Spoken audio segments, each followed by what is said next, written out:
सुनते हैं शिव खेड़ा की ये किताब यू कैन विन। अध्याय 1 परिचय। सफलता कोई रहस्य नहीं बल्कि रोज किए गए छोटे छोटे फैसलों का नतीजा है। लेखक इस यात्रा की शुरुआत पाठक को भीतर झांकने के लिए प्रेरित करके करते हैं। हर इंसान के भीतर एक अदृश्य इंजन है, यानी उसका दृष्टिकोण, एटीट्यूड, जो उसकी मेहनत, सोच और दिशा तय करता है। जिंदगी एक सीधी सड़क नहीं बल्कि मोड़ों, चुनौतियों और अवसरों का मिश्रण है। कुछ लोग किस्मत का इंतजार करते रहते हैं, जबकि कुछ लोग अपनी सोच और आदतों से रास्ता बना लेते हैं। ये पुस्तक उन लोगों के लिए है जो अपने जीवन का स्टीयरिंग स्वयं पकड़ना चाहते हैं। इस किताब में हम सीखेंगे कि सक्सेसफुल लोग कोई अलग चीज नहीं करते, वो बस चीजों को अलग तरीके से करते हैं। सफलता स्पष्टता, अनुशासन और उद्देश्य से जन्म लेती है। छोटी आदतें बड़े भविष्य को गढ़ती हैं। खुद को पहचानना पहली सीढ़ी है, खुद को बदलना असली यात्रा। लेखक कहते हैं कि परिवर्तन बाहर से नहीं आता बल्कि अंदर से शुरू होता है। अध्याय 2 दृष्टिकोण, आपकी सफलता की नींव। दृष्टिकोण वो आंतरिक शक्ति है जो तय करती है कि हम दुनिया को कैसे देखते हैं और उस पर कैसी प्रतिक्रिया देते हैं। लेखक बताते हैं कि सफलता की शुरुआत प्रतिभा, संसाधनों या भाग्य से नहीं होती, ये हमारे सोचने के तरीके से शुरू होती है। जैसे गुब्बारे का रंग ये तय नहीं करता कि वो कितना ऊंचा जाएगा, बल्कि उसके अंदर भरी हवा तय करती है। ठीक वैसे ही हमारे बाहरी हालात से ज्यादा हमारा आंतरिक दृष्टिकोण हमें ऊपर उठाता है या नीचे रोकता है। लोग अक्सर पूछते हैं कि कुछ व्यक्ति लगातार आगे क्यों बढ़ते रहते हैं जबकि कुछ वहीं के वहीं रह जाते हैं। इसका कारण अधिकतर बुद्धिमत्ता नहीं होता बल्कि सकारात्मक ढंग से सोचना, जिम्मेदारी लेना और अनुशासन बनाए रखना होता है। शोध बताते हैं कि पेशेवर सफलता का बड़ा हिस्सा एटीट्यूड पर निर्भर करता है, न कि केवल फैक्ट्स पर। इसका अर्थ है कि हमारे अंदर पैदा किया गया मानसिक ढांचा यानी स्ट्रक्चर ही हमारे रिश्तों, प्रदर्शन और अवसरों की क्वालिटी तय करता है। दृष्टिकोण 3 मुख्य तत्वों से बनता है: पर्यावरण, अनुभव और शिक्षा। परिवार, कार्यस्थल, संस्कृति और मीडिया लगातार हमारी सोच को प्रभावित करते हैं। पॉजिटिव वातावरण परफॉर्मेंस बढ़ाता है, जबकि नकारात्मक वातावरण अच्छे से अच्छे व्यक्ति को भी कमजोर कर देता है। अनुभव भी हमारी प्रतिक्रियाओं को आकार देते हैं। सकारात्मक अनुभव हमारे भीतर विश्वास पैदा करते हैं, जबकि नकारात्मक अनुभव हमें संदेह या भय की ओर ले जा सकते हैं। शिक्षा, औपचारिक और अनौपचारिक दोनों, हमारी सोच को परिष्कृत करती है। वास्तविक शिक्षा केवल तथ्य सीखना नहीं बल्कि मूल्यों, निर्णय क्षमता और दृष्टि को विकसित करना है। सकारात्मक दृष्टिकोण जैसे धैर्य, आत्मविश्वास, विनम्रता और उच्च अपेक्षाओं के रूप में प्रकट होता है। ऐसे लोग हर परिस्थिति में एसेट बनते हैं। वे योगदान करते हैं, परिस्थितियों के साथ ढलते हैं और दूसरों को प्रेरित करते हैं। नकारात्मक दृष्टिकोण इसके विपरीत तनाव, शिकायत, असंतोष और ठहराव पैदा करता है। ऐसे लोग जिम्मेदारी लेने के बजाय परिस्थितियों या दूसरों को दोष देने लगते हैं और धीरे धीरे उनका ये रवैया उनके स्वास्थ्य, रिश्तों और करियर पर असर डालता है। सकारात्मक दृष्टिकोण बनाना एक जागरूक प्रयास है। ये तब शुरू होता है जब हम जानबूझकर सही चीजों पर ध्यान देना शुरू करते हैं। लोग अक्सर वही पाते हैं जिसे वे ढूंढते हैं। जो कमी ढूंढेंगे उसे कमी ही दिखेगी और जो मूल्य ढूंढेंगे उसे संभावनाएं दिखाई देंगी। काम को टालना भी दृष्टिकोण को कमजोर करता है, क्योंकि अधूरे कार्य मानसिक बोझ बन जाते हैं। समय पर काम करना आत्मविश्वास और गति बढ़ाता है। कृतज्ञता भी एक आवश्यक अभ्यास है। जो हमारे पास है उसे पहचानना हमें कमी की मानसिकता से बचाता है। लगातार सीखना हमारे मन को उसी तरह तेज करता है जैसे कुल्हाड़ी को तेज करने से उसकी काटने की शक्ति बढ़ती है। मन को सकारात्मक विचारों से भरना सहन शक्ति बढ़ाता है। वहीं नकारात्मक प्रभाव जैसे लोग, मीडिया, बुरी आदतें निर्णय क्षमता को कमजोर करते हैं। आत्मसम्मान भी सकारात्मक दृष्टिकोण को मजबूत करता है। जब व्यक्ति अपने भीतर सम्मान और क्षमता महसूस करता है तो वो जिम्मेदारी से व्यवहार करता है और समाज में सार्थक योगदान देता है। सकारात्मक दृष्टिकोण रोज का चुनाव है। बहाने से ज्यादा जिम्मेदारी को चुनना, हिचक से ज्यादा कार्रवाई को चुनना और आराम से ज्यादा विकास को चुनना। ऐसे लोग टोटल क्वालिटी पीपल बनते हैं, यानी अनुशासन और ईमानदारी से मूल्य पैदा करने वाले। वे सही समय का इंतजार नहीं करते, वे समय को अपने दृष्टिकोण के अनुसार ढालते हैं। आप अगले अध्याय में जानेंगे कि सफलता का सही अर्थ समझना उसे हासिल करने की दिशा में अगला कदम क्यों है। अध्याय 3, सफलता का वास्तविक अर्थ। सफलता अक्सर गलत समझी जाती है। लोग इसे भाग्य, असाधारण प्रतिभा या कुछ खास लोगों का अधिकार मानते हैं, लेकिन लेखक स्पष्ट करते हैं कि सफलता ना तो संयोग है और ना ही रहस्य। ये हमारे चुनावों, स्पष्ट दिशा और लगातार प्रयास का परिणाम है। जो लोग अर्थपूर्ण उपलब्धियां हासिल करते हैं, वे अवसरों का इंतजार नहीं करते, वे अनुशासन विकसित करते हैं, मजबूत वैल्यूज अपनाते हैं और अपने जीवन की जिम्मेदारी स्वयं लेते हैं। उनके लिए सफलता इरादे से शुरू होती है और कार्रवाई के साथ बढ़ती है। सफलता को समझने का सबसे सटीक तरीका है इसे एक प्रगतिशील यात्रा के रूप में देखना। ये किसी एक पल में हासिल किया गया गोल नहीं, बल्कि लगातार आगे बढ़ने की प्रक्रिया है। इसका मतलब है कि सफलता के लिए दिशा भी चाहिए और सही वैल्यूज भी। यदि कोई व्यक्ति लक्ष्य तो प्राप्त कर लेता है, लेकिन संतुष्टि महसूस नहीं करता, तो उपलब्धि बाहरी रह जाती है, यानी अंदर से खाली। सच्चे और वर्दी गोल्स जीवन को ऊंचा उठाते हैं, विकास को बढ़ाते हैं और उद्देश्य प्रदान करते हैं। सफलता के लिए असफलताओं का सामना करना भी जरूरी है। इतिहास में सफल लोगों के जीवन को देखें तो दिखता है कि उनकी उपलब्धियों के पीछे लगातार संघर्ष, गलतियां और सीखने की प्रक्रिया होती है। अब्राहम लिंकन ने व्यापारिक असफलताओं, राजनीतिक हारों और निजी दुखों का सामना किया, तब जाकर सम्मानित राष्ट्रपति बने।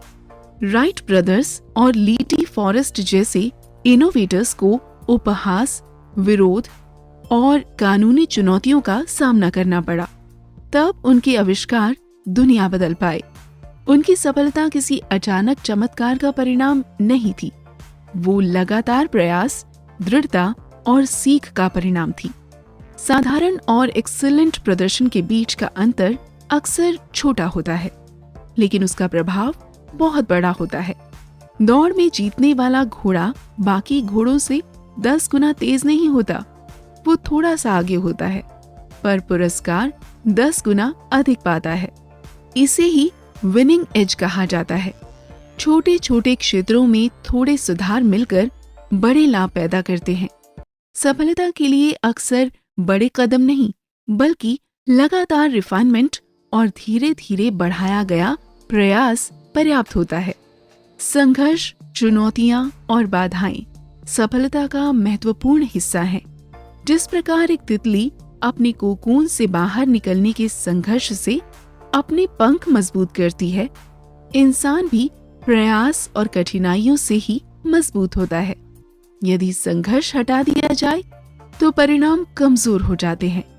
जो लोग कठिनाइयों से लड़ते हैं वे अधिक सक्षम, आत्मविश्वासी और स्थिर बनते हैं। सफलता दृढ़ता मांगती है, गिरकर फिर उठने की क्षमता, सीखने की इच्छा और बदलने का साहस। सफलता को सही तरीके से मापना भी आवश्यक है। ये दूसरों से तुलना करके नहीं तय होती, बल्कि अपने संभावित स्तर यानी पोटेंशियल से तुलना करके तय होती है। जिस व्यक्ति ने कठिन परिस्थितियों से उठकर मेहनत और अनुशासन के साथ जीवन बनाया है, वो उन लोगों से कहीं अधिक सफल हो सकता है जिन्हें बिना प्रयास सुविधाएं मिल गई हों। वास्तविक सफलता आंतरिक होती है, जैसे विकास, योगदान और अपनी क्षमताओं को पूरा करने का अनुभव। सफलता तैयारी पर भी निर्भर करती है। विनर्स प्लान बनाते हैं, प्रैक्टिस करते हैं और चुनौतियों के लिए तैयार रहते हैं। वे मौके का इंतजार नहीं करते, बल्कि मौके का निर्माण करते हैं। असफल लोग अक्सर सही समय का इंतजार करते रहते हैं, जबकि विनर्स कार्य करते हैं, सीखते हैं और आगे बढ़ते रहते हैं। सफलता एक सचेत प्रक्रिया है। स्पष्ट सोच, दृढ़ता, मूल्य और लगातार सुधार से संचालित। ये किसी भी व्यक्ति के लिए संभव है जो लक्ष्य के प्रति ईमानदार और संघर्ष के प्रति तैयार है। आप अगले अध्याय में जानेंगे कि मोटिवेशन और आत्मविश्वास लगातार सफलता को चलाने वाली मुख्य शक्तियां कैसे बनती हैं। अध्याय 4, प्रेरणा, आत्मसम्मान और मानव व्यवहार। प्रेरणा वो शक्ति है जो इरादों को काम में बदलती है। इसके बिना सबसे अच्छे विचार भी अधूरे रह जाते हैं। लेखक स्पष्ट करते हैं कि प्रेरणा कोई एक बार मिलने वाली चमक नहीं है, ये रोज रिन्यूअल चाहती है। लोग अक्सर मानते हैं कि प्रेरणा बाहर से मिलती है, जैसे इनाम, प्रशंसा या परिस्थितियों से, लेकिन वास्तविक प्रेरणा भीतर से आती है। उद्देश्य की स्पष्टता, आत्मविश्वास और अपने भीतर की क्षमता पर भरोसे से। मानव व्यवहार हमारी आवश्यकताओं, इच्छाओं और अनुभवों को दी गई व्याख्या से बनता है। कुछ लोग सही मूड की प्रतीक्षा करते रहते हैं, जबकि कुछ लोग उस समय भी कार्य शुरू कर देते हैं जब परिस्थितियां पूरी तरह अनुकूल नहीं होती। फर्क मानसिकता में होता है। प्रेरित व्यक्ति प्रोग्रेस पर ध्यान देता है, बहानों पर नहीं। वे जानते हैं कि शुरुआत करने से गति यानी मोमेंटम बनती है और गति आत्मविश्वास बढ़ाती है। आत्मसम्मान प्रेरणा का केंद्र है। ये हमारे अपने मूल्य की आंतरिक पहचान है। जब लोग जिम्मेदार व्यवहार, निरंतर प्रयास और ईमानदारी के कारण स्वयं को अच्छा महसूस करते हैं, तो उनका प्रदर्शन स्वाभाविक रूप से बेहतर होता है। इसके विपरीत कम आत्मसम्मान झिझक, असफलता के डर और टालमटोल पैदा करता है। लेखक बताते हैं कि आत्मसम्मान प्रशंसा से नहीं, बल्कि रचनात्मक कार्यों से बढ़ता है, खासकर ऐसे कार्यों से जो दूसरों की सहायता करें, बिना किसी फायदे की उम्मीद के। योगदान व्यक्ति की पहचान को मजबूत करता है और उसे सार्थक महसूस कराता है। मानव व्यवहार हमारी संगति से भी प्रभावित होता है। जिस वातावरण में हम रहते हैं, वैसा ही हमारा दृष्टिकोण बनता है। जब हम अपने आसपास जिम्मेदार, सकारात्मक और आगे बढ़ने वाले लोगों को रखते हैं, तो उनके गुण हम में भी आने लगते हैं। लेकिन यदि हम लगातार शिकायत करने वालों, आलोचकों या नकारात्मक लोगों के बीच रहते हैं, तो अनजाने में उनकी आदतें हमारे भीतर उतर जाती हैं। सिद्धांत सरल है। हमारा चुना हुआ वातावरण यानी एनवायरनमेंट हमारे चुने हुए व्यवहार को मजबूत करता है। प्रेरणा यानी मोटिवेशन कुछ हानिकारक प्रभावों से कमजोर भी होती है, जैसे नशे की आदतें, नकारात्मक मनोरंजन और गलत साथ। शराब, ड्रग्स या अत्यधिक नकारात्मक मीडिया निर्णय क्षमता को बिगाड़ता है और ऊर्जा को खत्म करता है। ऐसे प्रभाव शक्ति के बजाय निर्भरता पैदा करते हैं, स्पष्टता के बजाय भ्रम। यदि प्रेरणा बनाए रखनी है तो मन को ऐसे नकारात्मक इनपुट से बचाना आवश्यक है। मोटिवेशन में एक और बाधा ये विश्वास है कि प्रयास की आवश्यकता नहीं है या हमारे लिए कोई और जिम्मेदारी उठा लेगा। लेखक बताते हैं कि कोई भी हमारे जीवन को हमारी जगह जी नहीं सकता। सकारात्मक व्यवहार चुनना व्यक्तिगत जिम्मेदारी है। ये मेरी जिंदगी है, मैं जैसा चाहूं वैसा करूं। ये सोच तब खतरनाक बन जाती है जब व्यक्ति भूल जाता है कि उसके निर्णय परिवार, समाज और आने वाली पीढ़ियों पर प्रभाव डालते हैं।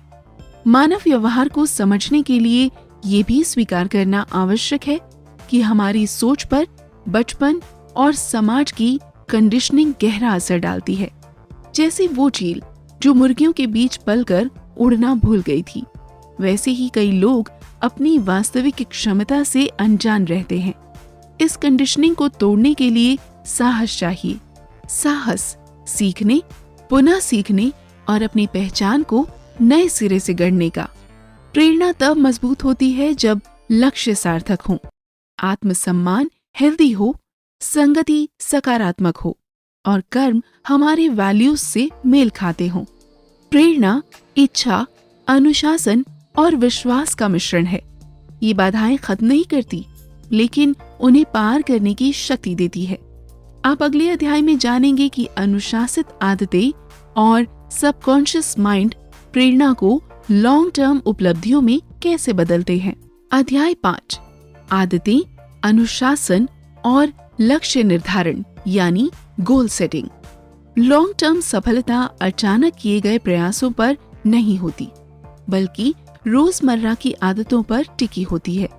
लेखक बताते हैं कि सबकॉन्शियस माइंड और रोजमर्रा की दिनचर्या हमारे जीवन की दिशा को हमारी कल्पना से कहीं अधिक प्रभावित करती है। आदतें इसलिए शक्तिशाली होती हैं क्योंकि वे अपने आप चलती हैं।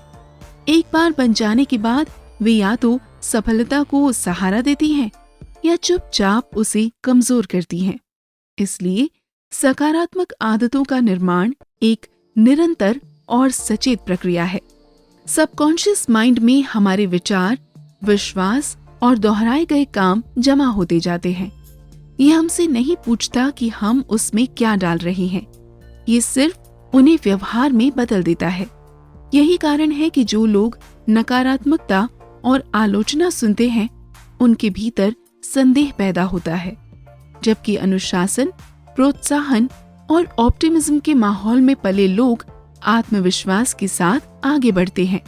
यदि जीवन की दिशा बदलनी है तो पहले मानसिक ढांचा बदलना होगा। दोहराव, निरंतरता और उद्देश्यपूर्ण अभ्यास सबकॉन्शियस माइंड को दोबारा ट्रेन करते हैं और धीरे धीरे व्यवहार को बदल देते हैं। अनुशासन इस पूरी प्रक्रिया का आधार है। बहुत से लोग अनुशासन की सराहना करते हैं, लेकिन उसे अपनाने में कठिनाई महसूस करते हैं क्योंकि इसके परिणाम तुरंत दिखाई नहीं देते। लेकिन अनुशासन वास्तव में आजादी देता है। ये हमें टालमटोल, भावनात्मक उतावलापन और समय की बर्बादी से मुक्त करता है। जब काम मूड के बजाय लक्ष्य से संचालित होते हैं तो प्रगति निश्चित हो जाती है। अनुशासन प्रेरणा को आदत में और आदत को एक्सीलेंस में बदल देता है। हर मजबूत आदत छोटे छोटे कार्यों की लगातार रिपीटिशन से बनती है, चाहे रोज पढ़ना हो, कौशल सुधारना हो, बचत करना हो, व्यायाम करना हो या दूसरों से विनम्रता से बात करना। लेखक के अनुसार लगातार किए गए छोटे प्रयास लॉन्ग टर्म प्रभाव उत्पन्न करते हैं। उसी तरह नकारात्मक आदतें छोटे छोटे समझौतों से जन्म लेती हैं, जैसे काम को टालना, गलत लालचों में पड़ना या आवश्यक चुनौतियों से बचना। लक्ष्य निर्धारण यानी गोल सेटिंग आदतों और अनुशासन को दिशा देता है। बिना स्पष्ट लक्ष्य के आदतें स्ट्रक्चर खो देती हैं और अनुशासन मीनिंगलेस हो जाता है। लक्ष्य ये बताते हैं कि हम क्या चाहते हैं, क्यों चाहते हैं और कब तक हासिल करना चाहते हैं। उपयोगी लक्ष्य स्पष्ट, मापने योग्य और मूल्यों के अनुरूप होते हैं। मुझे सफल होना है या मुझे खुश रहना है जैसी इच्छाएं दिशा नहीं देती, लेकिन स्पष्ट रूप से लिखे गए लक्ष्य प्लान भी बन जाते हैं, प्रेरणा भी देते हैं और कमिटमेंट भी पैदा करते हैं। लेखक सलाह देते हैं कि बड़े लक्ष्यों को छोटे छोटे चरणों में बांट दें। विशाल लक्ष्य कभी कभी डर पैदा करते हैं, लेकिन छोटे चरण उन्हें मीनिंगफुल बना देते हैं। प्रत्येक पूरा हुआ चरण आत्मविश्वास बढ़ाता है और अनुशासन को मजबूत करता है। समय सीमा भी महत्वपूर्ण है। बिना समय सीमा का लक्ष्य सपना बन जाता है। समय सीमा उसे प्रतिबद्धता में बदल देती है। जीवन में भटकाव अपने गोल्स में पहुंचने की सबसे बड़ी रुकावटों में से एक है। बिना दिशा के व्यक्ति परिस्थितियों के अनुसार बहता रहता है, पर उन्हें कंट्रोल नहीं कर पाता। लक्ष्य ध्यान को केंद्रित करते हैं, प्राथमिकताएं तय करवाते हैं, संदेह कम करते हैं और ऊर्जा को सही दिशा में लगाते हैं।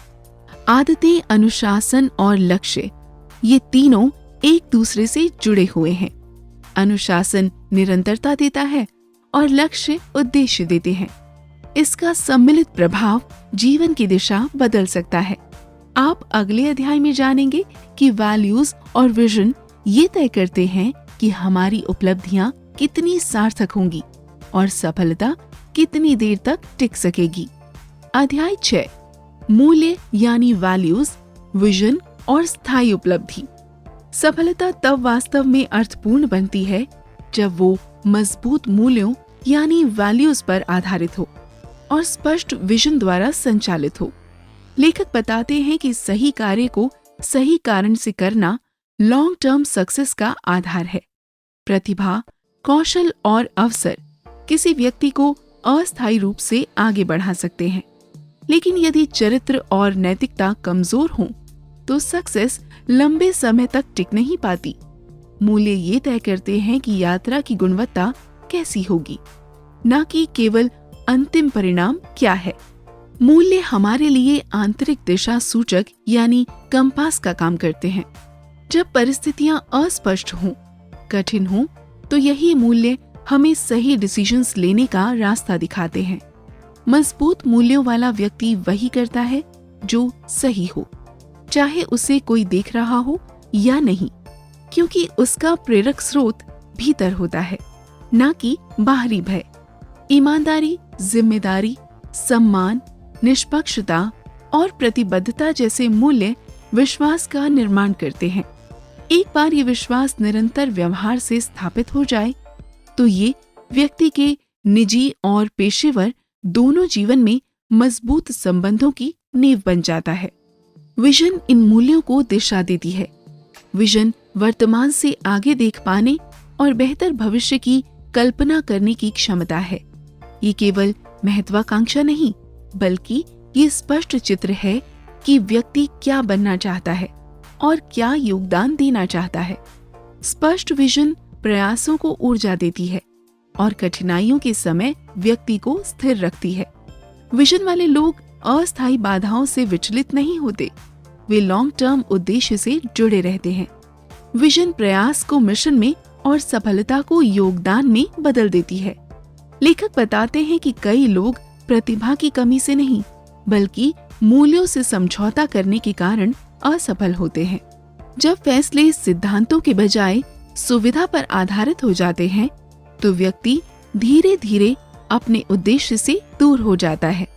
भले ही बाहरी सफलता मिल जाए, भीतर असंतोष बढ़ता है। वास्तविक संतोष तभी मिलता है जब उपलब्धियां हमारे मॉरल सेंटर से मेल खाती हैं। हमारी वैल्यूज ये भी तय करती हैं कि हम किस प्रकार के लक्ष्य बनाते हैं। यदि लक्ष्य असुरक्षा, तुलना या लालच से प्रेरित हों, तो उन्हें पाकर भी खुशी नहीं मिलती। लेकिन यदि लक्ष्य सेवा, विकास, उत्कृष्टता और सार्थक योगदान पर आधारित हो, तो उपलब्धियां गहरी संतुष्टि प्रदान करती हैं। यही कारण है कि मूल्य आधारित सोच व्यक्ति के विजन को विस्तृत करती है। तब सवाल ये नहीं रहता मुझे क्या मिलेगा, बल्कि ये बन जाता है मैं क्या बनूंगा और मैं क्या दे पाऊंगा। ऐसे सवाल व्यक्ति को ऐसा लीडर बनाते हैं जो दूसरों को केवल निर्देश नहीं देता, बल्कि उन्हें ऊपर उठाता है। विजन तभी प्रभावी होता है जब वो एक्शन से जुड़ा हो। केवल कल्पना पर्याप्त नहीं और बिना वैल्यूज का काम खतरनाक हो सकता है। जब विजन और मूल्य एक साथ चलते हैं तो पर्पस ड्रिवन लीडरशिप जन्म लेता है। ऐसा नेतृत्व जो अधिकार से नहीं, उदाहरण से प्रभावित करता है। यही लीडरशिप टीम वर्क को मजबूत करता है, विश्वास को बढ़ाता है और संगठनों तथा समाज को उन्नत करता है। लेखक ये चेतावनी भी देते हैं कि दबाव के समय मूल्यों से किया गया छोटा सा समझौता आगे चलकर बड़े समझौतों में बदल सकता है। चरित्र की रक्षा करना प्रतिष्ठा की रक्षा से अधिक महत्वपूर्ण है। प्रतिष्ठा वो है जो लोग हमारे बारे में सोचते हैं, चरित्र वो है जो हम वास्तव में हैं। मूल्य और विजन पर आधारित जीवन चुनौतियों से मुक्त नहीं होता, लेकिन वो स्थिर, उद्देश्यपूर्ण और गहराई से संतोषजनक होता है। ऐसे लोग उपलब्धियां सिर्फ हासिल नहीं करते, बल्कि उन्हें अर्थ और प्रभाव भी देते हैं। अध्याय 7 सारांश। ये यात्रा एक गहरी सच्चाई पर समाप्त होती है। सफलता एक निर्माण प्रक्रिया है। हर विश्वास एक ईंट है, हर कर्म एक कदम है और हर मूल्य नींव है। जब दृष्टिकोण, अनुशासन और दृष्टि एक रेखा में आ जाते हैं, तो व्यक्ति रुकने योग्य नहीं रहता। लेखक कुछ संदेश देते हैं। Character is doing right even when no one is watching. लक्ष्य बिना आदतों के सिर्फ सपने हैं। आदतें बिना मूल्यों के खोखली हैं। सच्ची सफलता दूसरों से तुलना नहीं, अपने भीतर छिपी क्षमता को कितना जिया इससे तय होती है। गति नहीं, दिशा महत्वपूर्ण है। आप सफलता का इंतजार नहीं कर रहे, सफलता आपका इंतजार कर रही है कि आप निर्णय लें, कदम बढ़ाएं और आगे बढ़ते जाएं। ये अंत नहीं, बल्कि एक दरवाजा है, एक नई, अधिक उद्देश्यपूर्ण और आत्मविश्वासी जिंदगी की शुरुआत।